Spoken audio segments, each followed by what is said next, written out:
وادی کشمیر کا خوبصورت علاقہ لیپا ویلی آج بھی چاول کی کاشت کے لیے پورے کشمیر میں مشہور ہے۔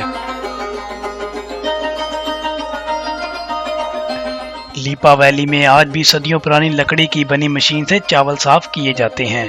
چاول صاف کرنے کا یہ روایتی طریقہ انتہائی دل فریب اور سحر انگیز ہونے کے ساتھ ساتھ کم خرچ اور منفرد ہے۔ پن چکی جیسی لکڑی سے بنی یہ مشین پیکو کہلاتی ہے، جو پانی کے تیز بہاؤ کی وجہ سے چلتی ہے اور دلکشی کا ایسا منظر پیش کرتی ہے کہ دیکھنے والا مسحور ہو کر رہ جاتا ہے۔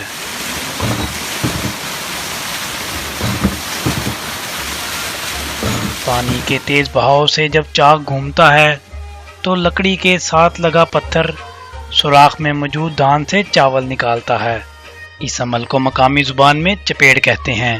پیکو سے چاول صاف کرنے کا صدیوں پرانا یہ طریقہ اب آہستہ آہستہ معدوم ہوتا جا رہا ہے۔ اس روایتی مشین کو زندہ رکھنے کے لیے حکومتی سطح پر اقدامات اٹھانے کی اشد ضرورت ہے۔